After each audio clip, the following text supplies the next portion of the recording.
what I do is I study the science of nonverbal communication and help people to be able to know what messages they're sending with their body language so they can take control of that and send the messages that they're intending to. And then I also help people to recognize emotional cues in other people so that they can better understand what they're feeling and what they're trying to communicate. I got into this mainly to try to fix some weaknesses that I had. Has anyone seen Inside Out? A Disney movie where they got the characters in their heads? For those that haven't seen it, the premise of the movie is everybody's got 5 little characters in their head for the 5 basic emotions. And so if you're mad or you're sad or you're disgusted or you're afraid or you're happy, those are the characters that will take over your mind and what's going on inside your body. There was one scene in the movie where the little girl and her family had to move to San Francisco, and she's having a hard time adjusting. She's having a difficult time at school and leaving her friends behind. She had to have pizza with broccoli on it, because I guess they do that in San Francisco. So she's having a hard time adjusting. And in one scene, they're sitting at the dinner table, and the moms are pretty good at this. She could tell right away that there was something going on with her daughter, that something was bothering her. And do you remember what the dad was doing at the dinner table? Does anybody remember that? He's just eating his food, thinking about hockey. He was completely oblivious that something was going on with his daughter. I didn't want that to be me. I didn't want to miss those important cues if somebody was feeling something very strongly, whether it was at home or whether it was at work. There was signs there that something was off. So I started studying body language to understand that aspect of it. But I also started studying body language to get better at this. I was finding that I was having to do more trainings and more conference presentations, and I wanted to get better at presentations. I wanted to get better at presenting myself. So I studied several books. I did some online training, and I actually settled on some training from a place called scienceofpeople.com. They're a behavioral research lab based out of Oregon, and they had an opportunity to take 15 people worldwide for a pilot program to train them up to teach body language. So I threw my hat in the ring, not really expecting to get accepted, but I did, and went through 4 months of remote training to learn about the science and application of body language and learn how to teach it to people. Okay, so let's do an experiment before I talk too much and put you to sleep. If you want to participate in this poll, you can do it on your phones at this address, or you can text. And I'll give you a couple minutes to get there. Yes? Can we put our hand up? We can do that too. We can do both. We can do both. It's not a big group, so we can do it verbally too, but those in New York might be able to participate this way. What I'm going to do is show you a picture of an individual, and without too much thought, I want you to just tell me what are some of the first words that pop into your head. Okay? Everybody, maybe I'll give it a second or two so people can try it on their phones.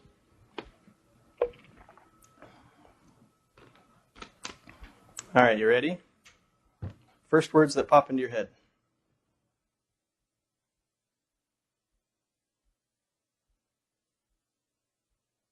All right, what do you think? Stressed? Let's see what New York's saying. Nobody's saying they're concerned, so stressed and concerned. Anything else? Okay, let me show you what some previous groups have said.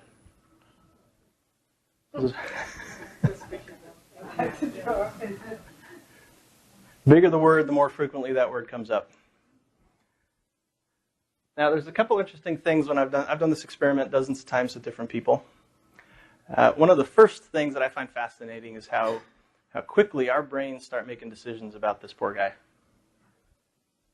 Some background on him. He's a CEO of a job recruiting company, one of Apex's competition. If you were to go to their website and go to the About Me page, this is what you'd see, and this is the kind of sentiment you're feeling. Is that what you want people feeling when they go to your website? What's also interesting about this experiment is how consistent it is. Dozens of times doing this experiment, the general sentiment is the same. People tend to feel the same kinds of feelings when they see this picture and have the same types of words, although some of these were kind of creative. Wants to kill me, Jack Bowers, about to draw a pistol. He is a military guy, and so that's a little more context as to why maybe he looks the way he does. The other interesting thing is to see that some of the most common sentiments, scared and scary are the top ones when we captured this word cloud.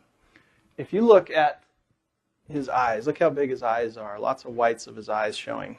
When we're in fight or flight mode or when we're scared, that's oftentimes what we'll do so we can take in more peripheral vision if we're in a fight or flight mode. And you start seeing that in the sentiment analysis. That, along with a bunch of other clusters of cues, is starting to communicate to us that he's in fight or flight, or that he's either scared or scary or suspicious. And there's some other cues in here that we'll talk about too that's also making him seem less trustworthy. Untrustworthy is also one of the big ones. Okay? Has anyone ever watched National Geographic Brain Games? Okay, I'm a little bit of a nerd. I like this stuff. We're going to play a brain game where we're going to show you pictures of people running for political office. And all you have to go off of is the picture, but I want you to see if you can guess who won the election. Okay? There's even such a thing as a persuasive face. Want to see what we mean? In this next experiment, we're going to show you the faces of different candidates from various local elections. We've paired up some of the winners with some of the losers. Something tells me somehow you're going to be able to pick the winner just by looking at them. Ready? Go. So, which candidate do you think won? What do you think, left or right?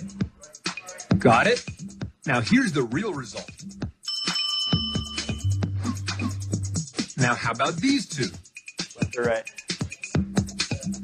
Here's the winner. Got some mix this time? What about these two? Some are easier than others. And the winner is... So how did you do? Did you pick most of the winners? Majority of the people we surveyed did. So how did you pick those winners? How could you know, based on nothing more than seeing their faces for just a few seconds? Bulgarian perception specialist Alex Todorov of Princeton University found the answer in a groundbreaking 2007 experiment. A very rapid glance is sufficient to predict about 70% of the election outcomes. 70% of the time, we can predict the winners of elections based on their faces alone. Pretty incredible. But what is it about these winners that persuaded your brain to vote for them? It's not just the clothes, the background, or even the smile. The answer has to do with two specific qualities you saw in their facial structure. In our studies, we found that candidates who look more competent and more trustworthy were more likely to be elected in office. Competence and trustworthiness. You may find it hard to believe your brain can make such complex social assessments based on a face alone, but it can. 70% of the time, people can guess who won the election using just a picture. Does that surprise anyone? Yeah. Does it bug anybody? It bugs me a lot too, if I'm being honest. This kind of represents a somewhat reluctant path of discovery for me. My background, business intelligence, data analytics. I'd like to think people are voting on our elected officials based off of their principles, their background, their experience, not on how good their selfie is. Okay, but this is a huge influencer on if we'll vote for somebody. And did you notice the two traits he says that we're looking for in the faces of people we vote for? Trustworthiness and competence. So if they look trustworthy and competent, we're more likely to vote for them. Okay? And is it any different with our interactions if we're interviewing for a job, if we're pitching an idea, if we're trying to connect and build rapport with somebody? If they see us as trustworthy and competent, then we're going to have better social interactions. So there are a lot of different cues that can communicate trust or competence. Some of them are in our control, and some of them aren't. There isn't a whole lot I can do about what's going on up here on my head. Okay? Those are static cues, how tall you are, how wide your facial structure, but all those do communicate something. They do communicate whether or not you're trustworthy or competent. Another brain games had people see a short person and a tall person and ask people, who do you think made more money? And most said that the tall person made more money. So there's some of those things we can't control, but are affecting how we're perceived. But fortunately for us, there's some dynamic cues that we do have control over that can adjust how people perceive us and adjust their perception of our trustworthiness and competence. So this Professor Todorov, that has done this research, he came up with an algorithm, which is a nerd, I think that's awesome. Came up with an algorithm of electability. He took all these different nonverbal cues that communicate trust and confidence and put it together so he could see how electable somebody is once he puts them through the algorithm. And he took all the major presidential candidates from the last presidential election and he put them through the algorithm. And can you guess which two candidates rose to the top as being the most electable? Barack Obama. He wasn't in this one. Yeah, this last presidential election.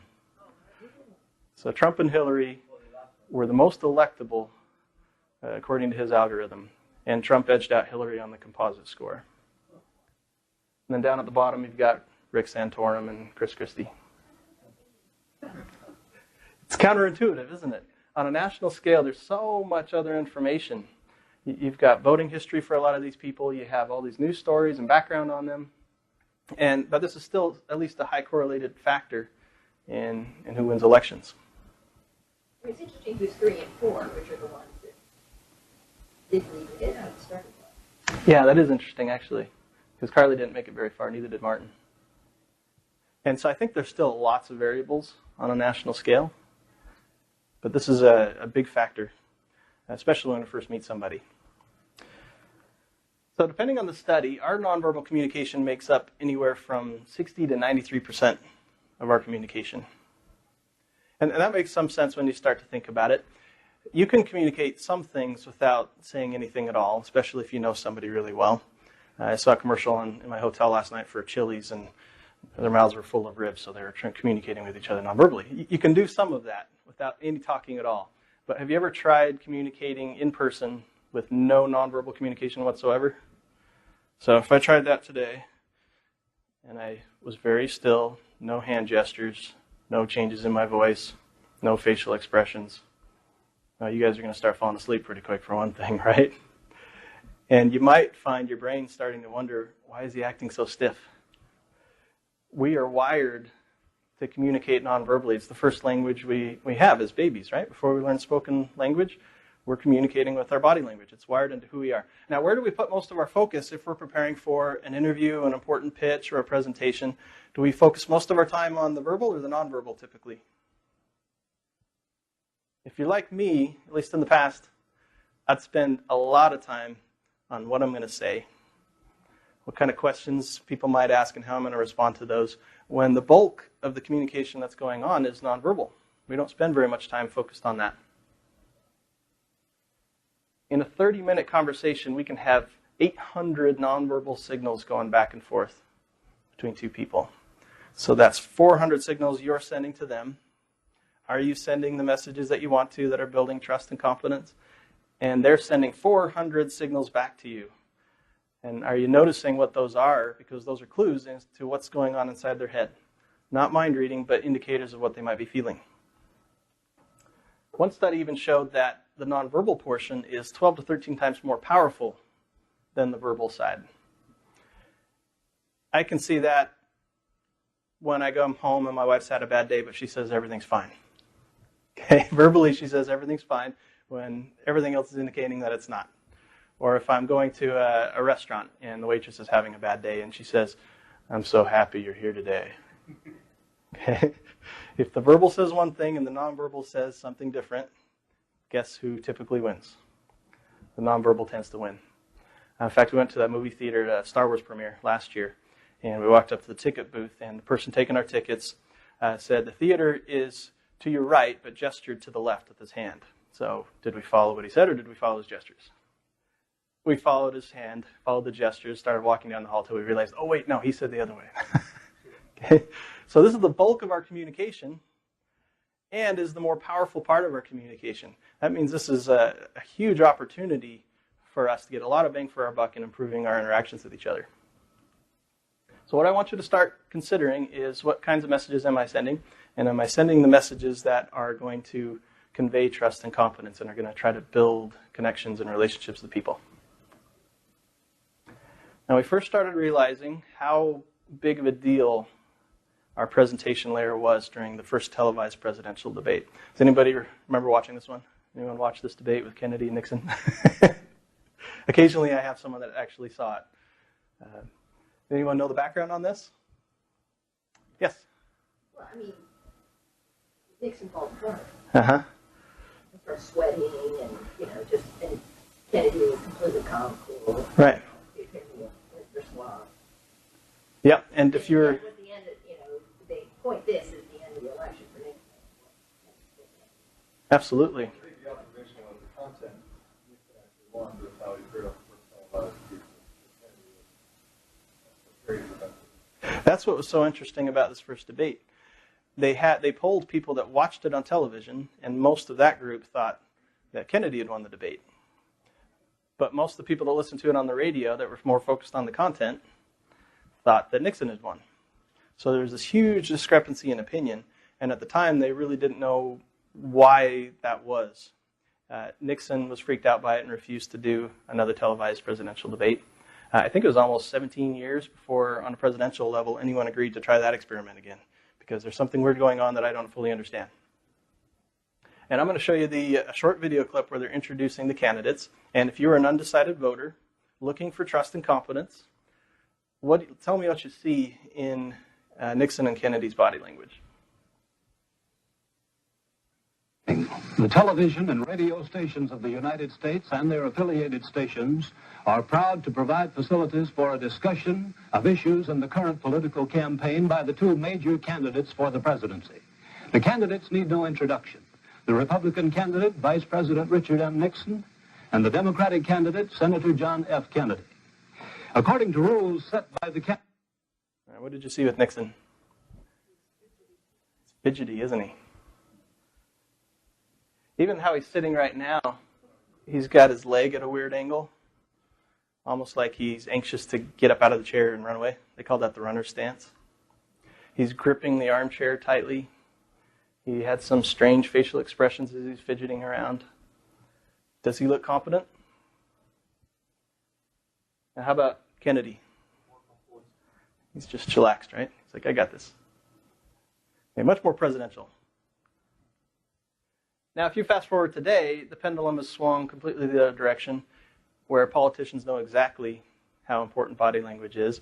They spend a lot of time and effort to make sure that they're sending the right kind of message, which is why you see so much similarities in the types of gestures that they do.